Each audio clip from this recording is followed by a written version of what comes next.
গল্প বলি এসো। আজ শোনাবো চিংড়ি উপন্যাসের ষষ্ঠ পর্ব। লেখক টি.এস. পিল্লাই, অনুবাদক বোম্মানা বিশ্বনাথন ও নীলিনা আব্রাহাম। এটি কেরলের সমুদ্র তীরবর্তী অধিবাসী দুটি ছেলে মেয়ের প্রেম কাহিনী, করুণ প্রেম কাহিনী। শুনতে থাকো। যদি শুনতে ভালো লাগে তাহলে একটি লাইক দিয়ে সেটা আমাকে বোঝাতে পারো, আর শেয়ারও করতে পারো, কমেন্টও করতে পারো। যারা আমার চ্যানেলটি এখনো সাবস্ক্রাইব করনি তারা অন্যান্য পর্বগুলো শোনার জন্য চ্যানেলটি সাবস্ক্রাইব করে বেল আইকনটিতে প্রেস করে রেখে দিতে পারো। তাহলে এবার শুরু করি। আজ ষষ্ঠ পর্ব। হঠাৎ কারুতাম্মা কেমন যেন ভয় পেয়ে বলে উঠল, ও মা, কেউ দেখে ফেলবে। বলেই ও পেছন ফিরে হাঁটতে শুরু করলো। 2 পা হাঁটার পরেই ও পারিকুট্টির ডাক শুনতে পেল, কারুতাম্মা। সেই ডাক, সেই আওয়াজের মধ্যে কি যেন একটা ছিল। এমন করে তো আজ পর্যন্ত কেউ ওকে ডাকেনি। ওর হৃদয় ছুঁয়ে যাওয়া, বুকের মধ্যে সাড়া জাগানো সেই ডাক ওকে স্তব্ধ করে দিল। আর এক পাও ও এগিয়ে যেতে পারল না। বড়শিতে গাঁথা মাছের মতো ওর পা দুটো সেখানে আটকে গেল। কারুতাম্মা দাঁড়িয়ে ভাবতে লাগলো যে হয়তো পারিকুট্টি ওর দিকে এগিয়ে আসবে। কিন্তু পারিকুট্টি না এলো ওর দিকে এগিয়ে, না জিজ্ঞেস করলো ওকে কোনো কথা। কতক্ষণ যে দুজনে চুপচাপ এমনি ভাবে দাঁড়িয়েছিল তা দুজনেরই জ্ঞান ছিল না। কারুতাম্মার বুকের মধ্যে তখনও যে ঝড় বয়ে যাচ্ছিল তার কোনো প্রকাশ বাইরে এক বিন্দুও ছিল না। নীল সমুদ্র ছিল অচঞ্চল। এতদিন যে গল্প সে শুনেছিল তা যেন মনে হচ্ছিল মিথ্যা। কারুতাম্মার ব্যবহারে ক্ষুব্ধ হয়ে সমুদ্র দেখালো না কোনো চঞ্চলতা, উঠল না কোনো প্রবল ঝড় তুফান। চারিদিক নির্জন, হাওয়া বইছে শোঁ শোঁ করে। নীল নীল ছোট ছোট ঢেউ তীরে এসে আছড়ে পড়ছে। মাথায় তাদের জ্বলছে সাদা মানিক। সব মিলিয়ে মনে হচ্ছিল যেন সমুদ্রের পটভূমিকায় এক প্রেম দৃশ্যের মহড়া চলছে, আর তাই দেখে সমুদ্র মুচকি মুচকি হাসছে। একটু পরে পারিকুট্টি সব প্রশ্ন, সব বলা কটি কথায় বেরিয়ে এলো। কারুতাম্মা, তুমি কি আমাকে ভালোবাসো? কারুতাম্মার মুখ থেকে তার অজান্তে বেরিয়ে এলো, হ্যাঁ। পারিকুট্টি ব্যাকুল ভাবে আর একটা প্রশ্ন করল, শুধু কি আমাকেই ভালোবাসো? তৎক্ষণাৎ ও জবাব পেল, হ্যাঁ, তোমাকেই শুধু। হঠাৎ নিজের গলার আওয়াজ শুনে কারুতাম্মা চমকে উঠল। এতক্ষণ যেন ও নিজেতে ছিল না। পারিকুট্টিকে যা বলল তার অর্থ যেন ও এখন সম্পূর্ণ বুঝতে পারছে। যে কথা ও পারিকুট্টিকে এই মাত্র বলল তা যেন এখন সম্পূর্ণ রূপ নিয়ে ওকে শাসন করতে লাগলো। এমন কথা তুই বললি কি করে? ও পারিকুট্টির মুখের দিকে তাকায়। পারিকুট্টির দৃষ্টির সঙ্গে ওর দৃষ্টি মিলল। যা বলার তা সবই বলা হয়ে গেল। পরস্পর পরস্পরের কাছে হৃদয় দুয়ার সম্পূর্ণ উন্মুক্ত করে দিল। কিছুক্ষণ মাত্র তারা এইভাবে দাঁড়িয়ে রইল। তারপর কারুতাম্মা ধীরে ধীরে হাঁটতে শুরু করলো। পরের দিন রাত 3টের সময় নিরকুন্নাথ গাঁয়ের জেলেরা সমুদ্রের ধারে এসে জড়ো হলো। চেম্পনকুঞ্জের নৌকো সমুদ্রে নামানো হবে। নতুন নৌকো নামানোর সময় অন্য আরো সব নৌকো নামানোর নিয়ম, তাই সারে সারে নৌকো এসে তীরে ভিড়ল। চাকি, কারুতাম্মা, পঞ্চমী সকলেই এসে জড়ো হয়েছে। একটু দূরে পারিকুট্টিও দাঁড়িয়ে রয়েছে। পঞ্চমী দিদির দৃষ্টি পারিকুট্টির দিকে ফেরাবার চেষ্টা করছিল। কারুতাম্মা ওকে একটা ছোট্ট চিমটি দিয়ে থামালো। অনেকে তখনও এসে উপস্থিত হয়নি। রামন মুপ্পন তাদের হাঁকডাক করতে লাগলো। আয়ানকুঞ্জ বিরক্ত হয়ে বলল, নতুন নৌকো নামানো হবে জেনেও সব আসতে কেন যে দেরি করছে বুঝি না বাপু। দিনমজুরি খাটা ছেলেদের মধ্যে একজন পারিকুট্টির বাঁধা একটা গান গুনগুন করে গাইতে লাগলো। সে গান শুধু কারুতাম্মাকেই ছুঁয়ে গেল, আর অদ্ভুত একটা অনুভূতিতে ওর সারা দেহ মন ভরে উঠতে লাগলো। দক্ষিণ দিকে নারকেল গাছের ফাঁক দিয়ে চাঁদ ও নৌকো নামানোর দৃশ্য দেখতে উকি মারছিল। সাগর মা প্রসন্ন রয়েছেন দেখা গেল। নৌকোগুলো ঘিরেই লোকের ভিড়। সবার আগে চেম্পন কুঞ্জের নৌকা নামানো হবে। আয়ান কুঞ্জই প্রথমে একটা ডোকার ছাড়ল, আর উপস্থিত সকলে সঙ্গে সঙ্গে চিৎকার করে উঠল। সমস্ত সমুদ্র তীর সেই আওয়াজে গম গম করতে লাগলো। রামন মুপ্পন বলল, দাঁড় নাও চেম্পন কুঞ্জ। চেম্পন কুঞ্জ দাঁড় নিয়ে আগে মাথায় ঠেকালো। মনে মনে কি সমস্ত দেবদেবীকে স্মরণ করলো। সকলে মিলে তারপর নৌকোটাকে ঠেলতে লাগলো। বালির ওপর দিয়ে সরসর করে সরতে সরতে নৌকো সমুদ্রে নামলো। চাকি আর কারুতাম্মা ওপর দিকে তাকিয়ে হাত জোর করে চোখ বুজে সাগর মাকে ডাকতে লাগলো। যখন তারা চোখ খুলল, তখন নৌকো ঢেউয়ের ওপর দিয়ে ওঠানামা করতে করতে পশ্চিম দিকে এগিয়ে যাচ্ছে। রামন মুপ্পন আর আয়ান কুঞ্জ তীরে দাঁড়িয়ে নৌকোটার হালচাল লক্ষ্য করতে করতে বলল, নৌকোটার পই আছে। একটু পরে রামন মুপ্পন জিজ্ঞেস করলো, কি রকম দেখছো হে আয়ান কুঞ্জ? আয়ান কুঞ্জ জিজ্ঞেস করলো, জোয়ার পশ্চিম দিকে তো? হ্যাঁ, নৌকো দক্ষিণে কাত হয়ে যাচ্ছে। চাকি নৌকো ভাষার ফলাফল জানতে ওদের কাছে এলো। ও জিজ্ঞেস করলো, কি আয়ান কুঞ্জ দাদা, নৌকোটার পয় আছে তো? সব জানতার ভাবে আয়ান কুঞ্জ বলল, পয় আবার নেই? আমি বলছি, দেখে নিও। এবার থেকে তোমাদের ঘরে মা লক্ষ্মী পা রাখলেন, তোমাদের সব অভাব ঘুচল। চাকি আর একবার খুব ভক্তি ভরে সাগর মাকে নমস্কার করল। নৌকো ইতিমধ্যে প্রায় মাঝ সমুদ্রে চলে গেছে। বিনা বাধায় সেটা তরতর করে ভেসে চলেছে। কারুতাম্মা বলল, মা দেখেছ, আমাদের নৌকোটা আর সব নৌকোগুলোর ওপরে মাথা উঁচিয়ে যাচ্ছে। চাকি দেখতে দেখতে বলল, হ্যাঁ, ঠিক তাই। নৌকোটার চলনই আলাদা, কেমন সুন্দর দেখাচ্ছে। আয়ান কুঞ্জ বলল, তার বলতে, তোমরা কার নৌকা পেয়েছো সেটা তো দেখতে হবে। এমন প্রকাণ্ড নৌকো কি এ অঞ্চলে আর একটিও আছে? কান্নান কোনানের সবকিছুই লক্ষ্মীমন্ত। ওর ওই বউটাকেই দেখো না, ঠিক যেন একতাল পাকা সোনা। অমন টুকটুকে সুন্দর একটা মেয়ে তুমি আমাদের যাতে আর খুঁজে পাবে না। তেমনি ওদের ঘরবাড়ি দেখলে চোখ জুড়িয়ে যায়। ওদের এই সব কিছুর গোড়ায় হচ্ছে এই নৌকোটা। সেই নৌকো এখন তোমরা পেলে। তোমাদের ৭ পুরুষের ভাগ্যি মা লক্ষ্মী এখন গটগট করে তোমাদের বাড়ি এসে ঢুকবেন। ইতিমধ্যে অন্য নৌকোগুলোও একটার পর একটা জলে নামলো। সমুদ্রের ধার ক্রমে ফাঁকা হয়ে এলো। শুধু দাঁড়িয়েছিল চাকি, কারুতাম্মা আর পারিকুট্টি। ঠান্ডা হাওয়ায় পারিকুট্টির গা শিরশির করছিল। দূরে নৌকোগুলো সমুদ্রের বুকের উপর দিয়ে তরতর করে বয়ে যাচ্ছে। জেলেরা জলে জাল নামাতে শুরু করেছে।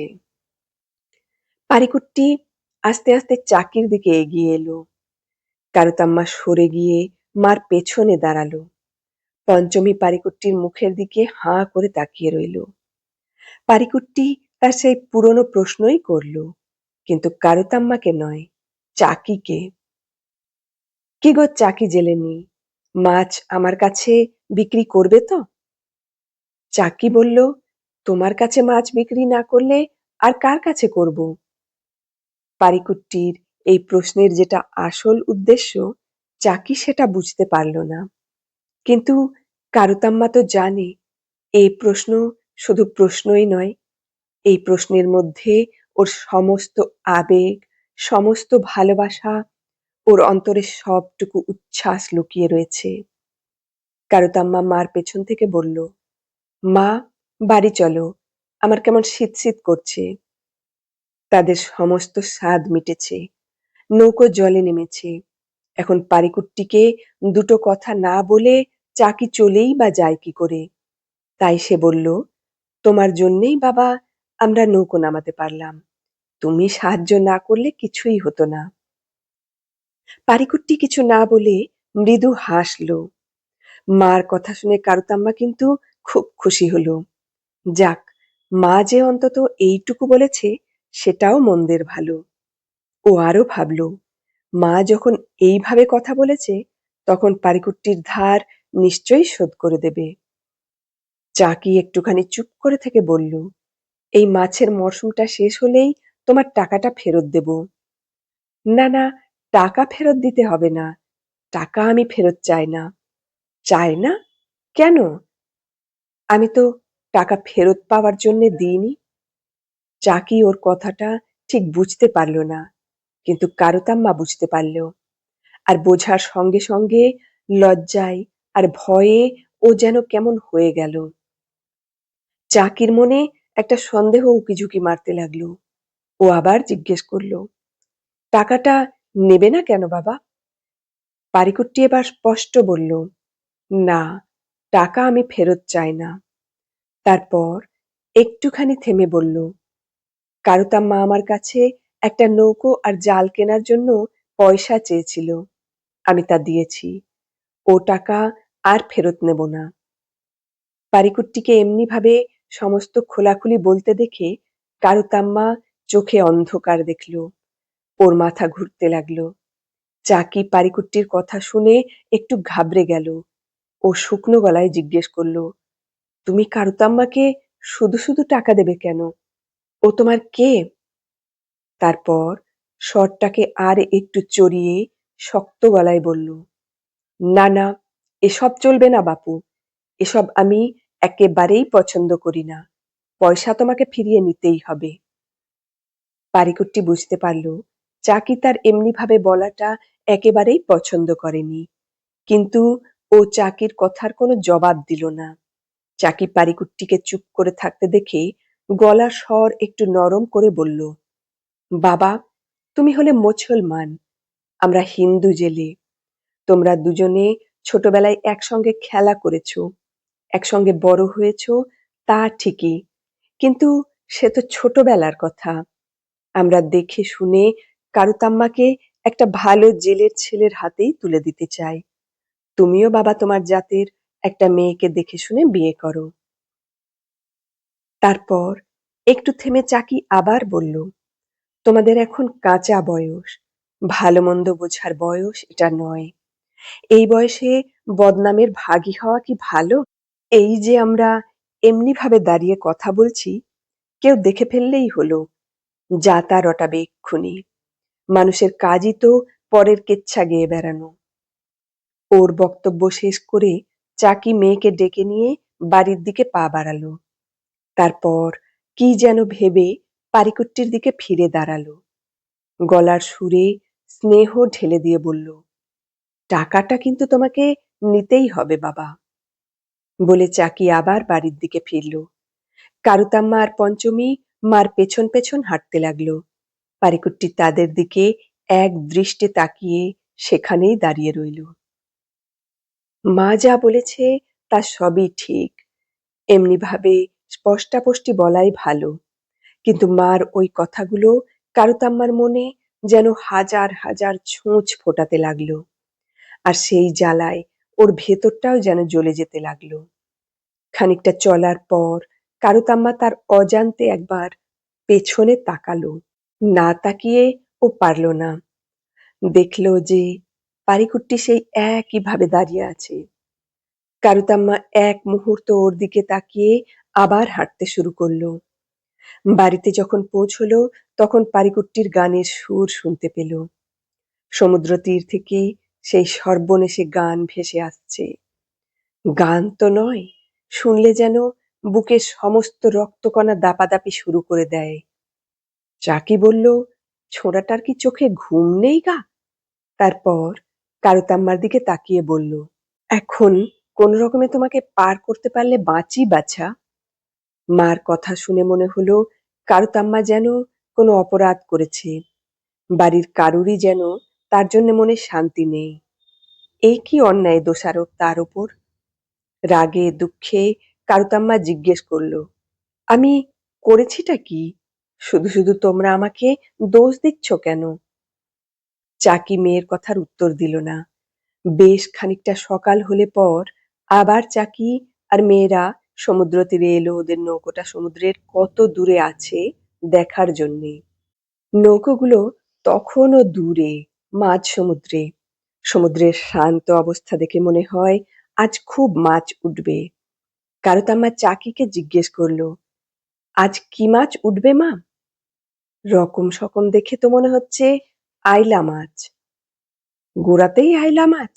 খুব ভালো লক্ষণ, না মা? সব সাগরমার দয়া। কারুতাম্মা তখন ছোট একটা মেয়ের মতো আদুরে গলায় মাকে বলল, মা, আমাদের নৌকোর মাছগুলো ছোট মিয়াকে বিক্রি করবে তো? চাকি মেয়ের কথা শুনে রাগ করলো না, জিজ্ঞেস করলো না ছোট মিয়া তার কে।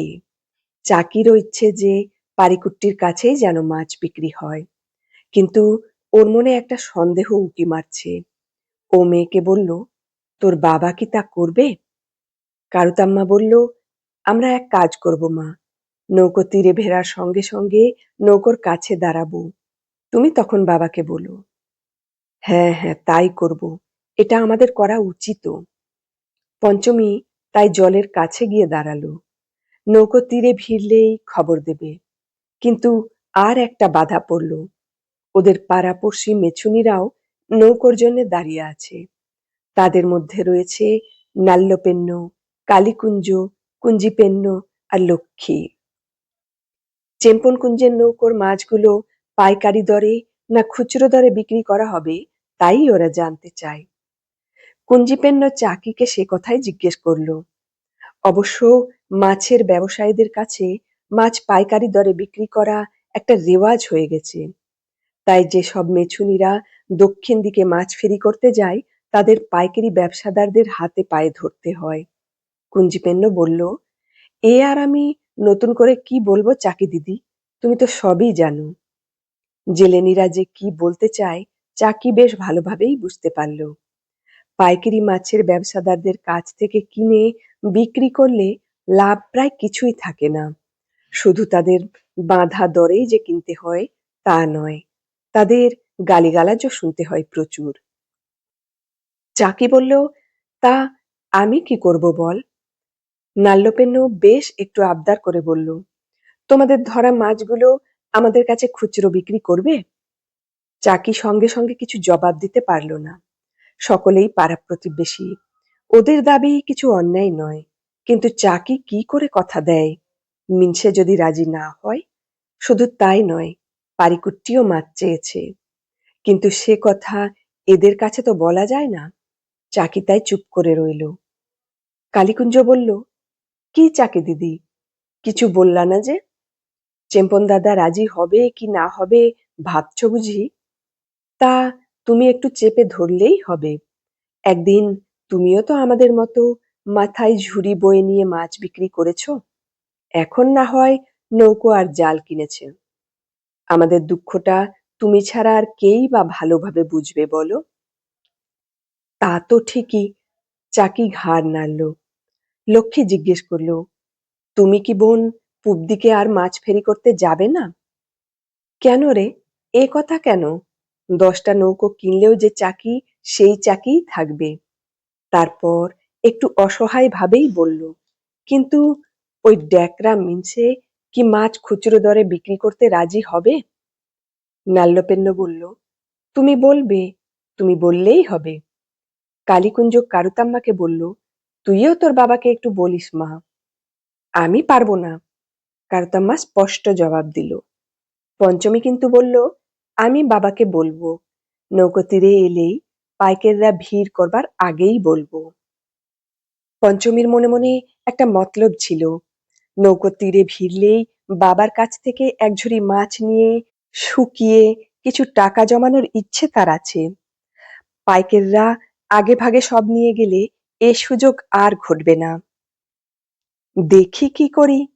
চাকি খুব একটা দোটানার মধ্যে পড়ে বলল, কিন্তু ও যে কিছুই করতে পারবে না তা ও বেশ ভালো করেই জানে। কিন্তু এইটুকুও পাড়াপড়শির জন্যে যদি না করে তাহলে ৫ জনেই বা বলবে কি? দুপুর নাগাদ সমুদ্র তীর পাইকারি আর খুচরো মাছের কারবারিতে আর ছোট ছোট ছেলেপিলের ভিড়ে ভরে গেল। ঘরমুখো নৌকোগুলোর মাথার ওপরে কাকের দল চক্কর খেয়ে উড়ে বেড়াচ্ছে।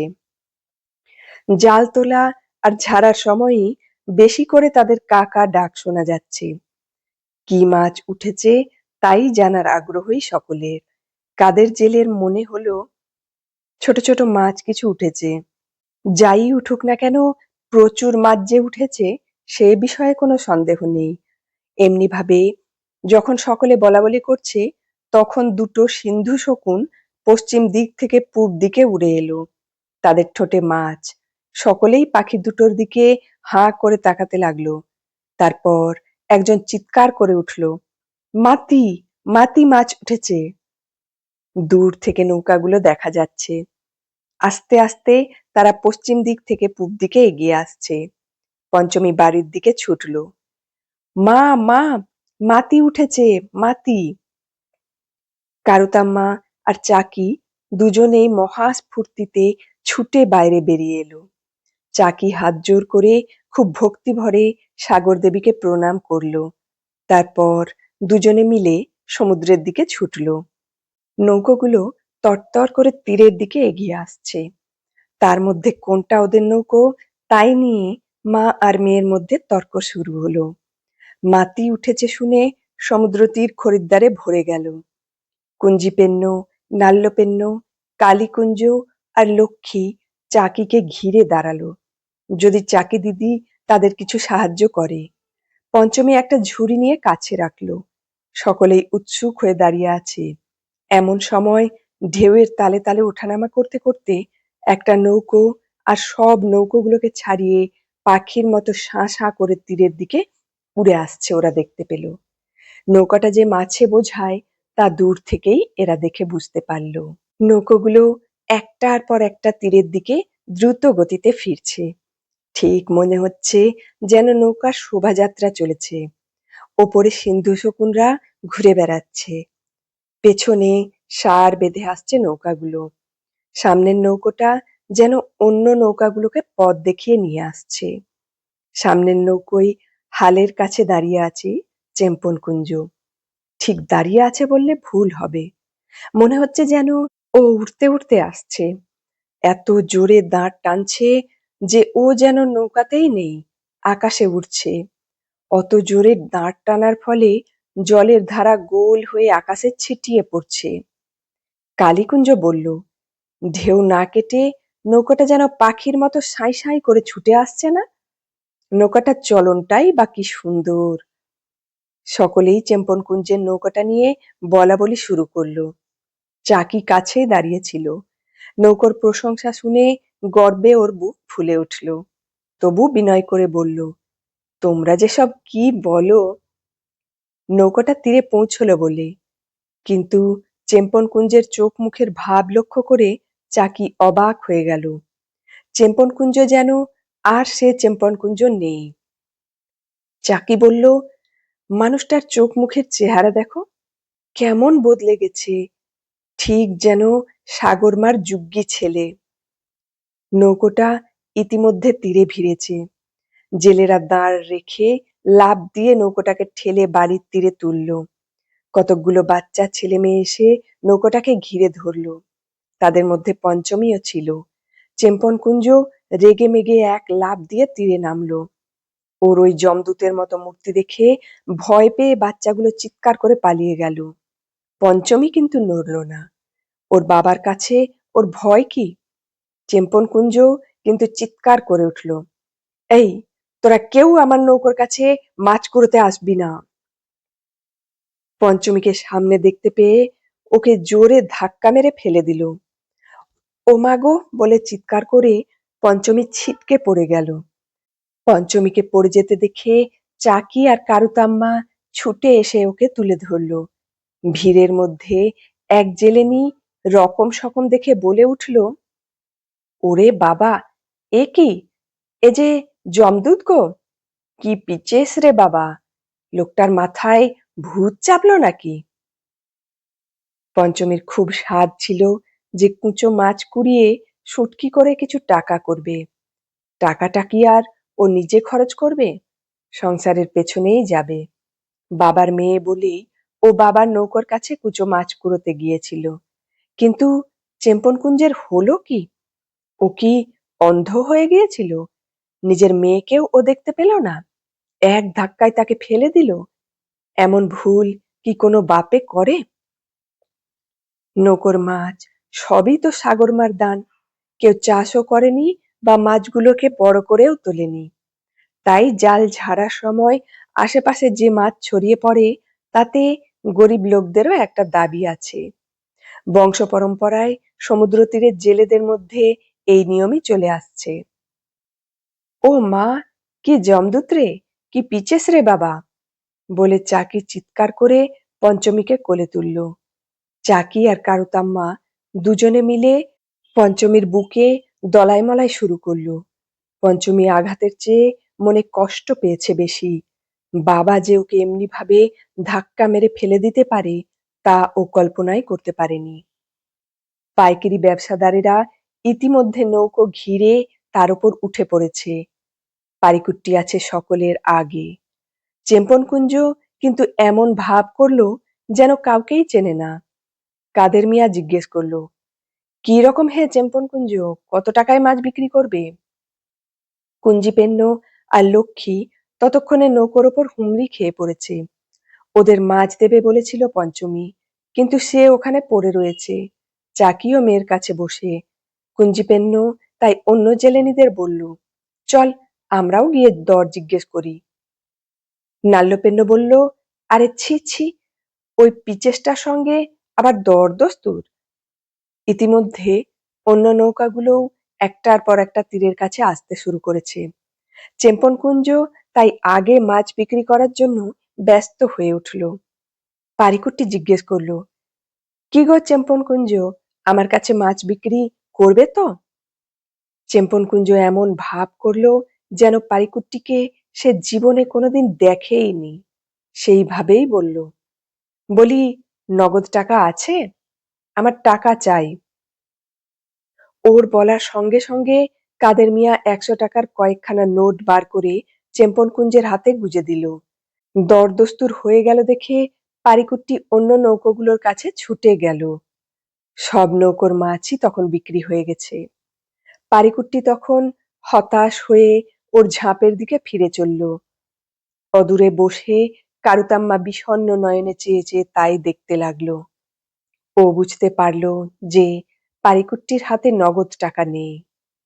কারুতাম্মা মাকে বলল, ছোট মিয়া মাছ পেল না মা। চাকি তক্ষুনি পারিকুট্টির কাছে গিয়ে জিজ্ঞেস করলো, বাবা, তুমি মাছের দরদস্তুর করলে না? করেছি। তাহলে কি হলো?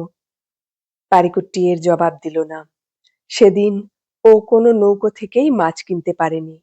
অথচ এত মাতি মাছ হালে আগে আর কোনোদিন ওঠেনি। পারিকুট্টিকে চুপ করে থাকতে দেখে চাকি সব বুঝতে পারল। চেম্পনকুঞ্জ যে আর সে চেম্পনকুঞ্জ নেই তা তো ও স্পষ্টই দেখতে পাচ্ছে। ও বলল, বাবা, কারুতাম্মার বাপ অত মাছ একসঙ্গে দেখে পিচেস হয়ে উঠেছে। পারিকুট্টি বলল, আমার কাছে কিছু টাকা ছিল, বাকিটা পরে দিতাম। ও তাই বুঝি কিনতে পারলে না? হ্যাঁ, যাক, না পেলে আর কি করব। পারিকুট্টি চলে গেল। ওকে চলে যেতে দেখে কারুতাম্মা খুব ব্যস্ত হয়ে উঠল। ওর মনটা উসখুস করতে লাগলো। পারিকুট্টিকে দুটো সান্ত্বনার কথা বলতে পারলে ভালো হতো, কিন্তু এখানে বসে ওর সঙ্গে কথা বলাটা কি ঠিক হবে? অনেকদিন আগে ছোট মিয়ার প্রশ্নের জবাবে সে যা বলেছিল এবার তাই ঘটল। সেই কথাগুলো এখনো তার কানে বাজছে। নৌকো আর জাল কিনে আমাদের কাছে মাছগুলো বিক্রি করবে তো? ভালো দাম পেলেই করব। এতক্ষণ শুনছিলে চিংড়ি উপন্যাসের ষষ্ঠ পর্ব। কেমন লাগলো পর্বটা তোমাদের? কমেন্টে জানিও। ভালো লাগলে একটা লাইক দিয়ে দিও, শেয়ার করে অন্যদেরও শোনাতে পারো। যারা আমার চ্যানেলটি সাবস্ক্রাইব করোনি এখনো তারা সাবস্ক্রাইব করে নাও, আর যারা সাবস্ক্রাইব করেছো তাদের জন্য রইল আমার অফুরান শুভেচ্ছা। ভালো থেকো সবাই। এরপর আবার একটি নতুন পর্ব নিয়ে আসবো। আজ আসি।